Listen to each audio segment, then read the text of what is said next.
Shabbat Shalom, meus amados, a palavra do Eterno nos diz, Zahor Etion HaShabbat Lekadshô, lembra-te do dia de Shabbat para o santificar.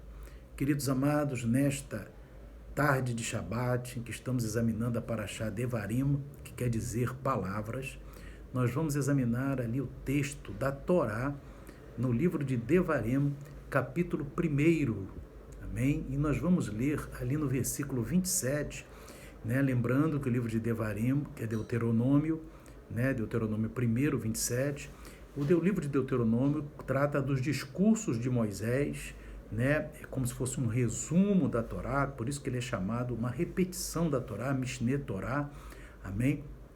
Onde Moisés vai ali falar vários pontos importantes da Torá, muito rico. O livro de Deuteronômio é um dos livros muito mais importantes que tem na Escritura Sagrada, e aqui Moisés está lembrando o povo de Israel, da murmuração que teve ali por ocasião daquele episódio dos 10 espias que foram verificar, foram 12, mas 10 voltaram falando mal da terra de Canaã.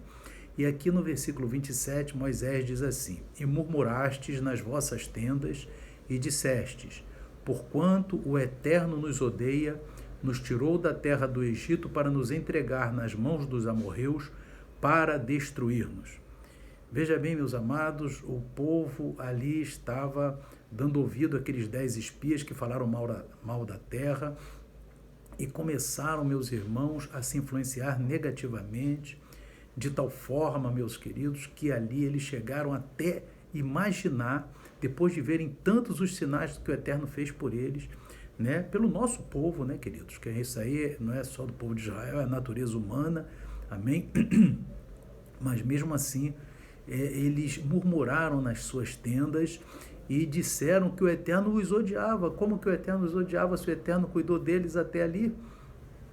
E aí diz assim, tirou o povo do Egito para nos entregar das mãos dos amorreus para destruir-nos, se o Eterno estivesse trabalhando para matá-los. Isso daí, irmãos, deixou o Eterno irado, com toda razão, e o Eterno ali fez com que aquele povo ficasse circundando, o deserto, vários desertos ali daquela região, por mais 38 anos, até voltar ali os filhos deles herdarem a terra, salvo Josué e Caleb, que foram fiéis, que foram os 2 espias fiéis.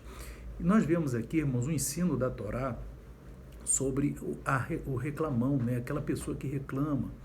E aqui o povo de Israel estava reclamando do Eterno. Em vez de ver as coisas boas que o Eterno fez para eles, ou seja, não faltou o maná durante 40 anos, o maná, o Eterno deu água quando foi, mesmo com o povo murmurando, o Eterno foi paciente com o povo, mas mesmo assim o povo de Israel murmurava.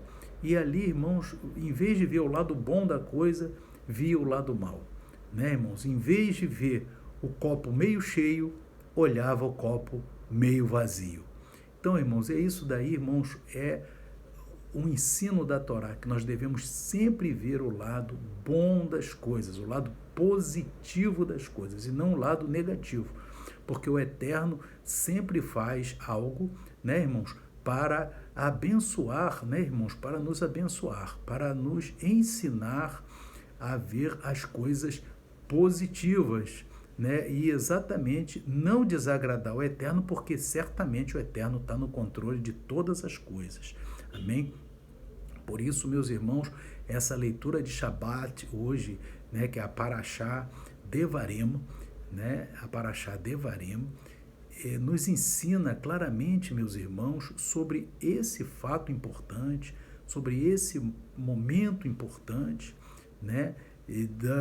da Parashá Devarim, segundo o qual, meus irmãos, nós devemos evitar e nunca, na verdade, nunca murmurar contra nada, por causa que isso daí desagrada o Eterno. Isso me veio uma história agora para contar para os irmãos, lá nos Estados Unidos, tinha um homem, que estava viajando numa estrada, irmãos, uma estrada comprida, enfim, mas uma estrada rústica, e enfim ele tinha que abastecer seu carro, de combustível, e parou num posto, mas um posto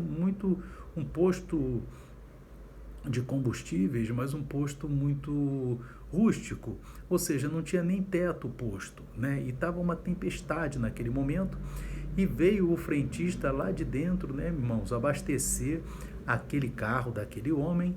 E aquele frentista, ele estava assobiando no meio daquela tempestade, se molhando todo, estava feliz. E aquele homem ficou assim: não é possível, nós estamos aqui numa tempestade tremenda, esse frentista aqui está isolado do mundo nesse posto e está cantando todo feliz, né, irmãos? E aí ele perguntou para aquele frentista: como é que você pode estar tão feliz numa situação dessa, né, com tanto problema aqui, né, irmãos? Uma tempestade desse tamanho, você não tem nem cobertura nesse posto, você está todo molhado, encharcado. E aquele frentista chegou para aquele homem e disse, né, que ele, né, teve uma juventude, uma infância, juventude, e ele foi muito mimado na sua infância, na sua juventude, de modo que ele tinha tudo, né, irmãos, tinha tudo que ele queria e era muito mimado e fez uma faculdade que ele queria, tinha o emprego que ele queria, até que surgiu a guerra do Vietnã. E ele foi convocado para a guerra do Vietnã e foi colocado na frente de combate. Aí ele viu, né, que ele foi colocado verdadeiramente no inferno, por causa que ali na frente de combate do Vietnã, né, faltava comida, faltava água, faltava tudo, e os seus colegas estavam sendo mortos do seu lado. E ele chegou e fez um voto para Deus, né? E ele chegou para Deus e disse: ó Eterno, se eu escapar vivo disso aqui, eu prometo que eu vou ficar feliz, nunca mais vou reclamar da minha vida, porque ele tinha tudo e reclamava sempre da vida dele, né? Apesar dele ter tudo de bom, ele reclamava muito. E ele era muito mimado e reclamava. Agora foi ali para a frente de combate no Vietnã e ali ele viu uma outra realidade, né, irmãos? Ali foi realmente uma guerra, né, que até os Estados Unidos perderam essa guerra para o Vietnã e quase, por pouco não morreu aquele homem, né? E ele ali, irmãos, ele escapou e quando ele voltou para os Estados Unidos, né, ele estava ali já com aquele emprego, né, de frentista, ele decidiu que nunca mais ia reclamar de nada na vida, por causa que ele cumpriu esse voto com o Eterno e estava cumprindo, que era um voto para sempre, que ele fez um voto eterno, né? Então, queridos, que nós possamos aprender esse princípio da Torá, que não devemos, procura, meu irmão, minha irmã, ver e agradecer a Deus a metade do copo cheio e não olhe para a metade do copo vazio. Amém? Que o Espírito Santo continue falando ao coração dos irmãos. Shalom, Shabbat Shalom. Amém e amém.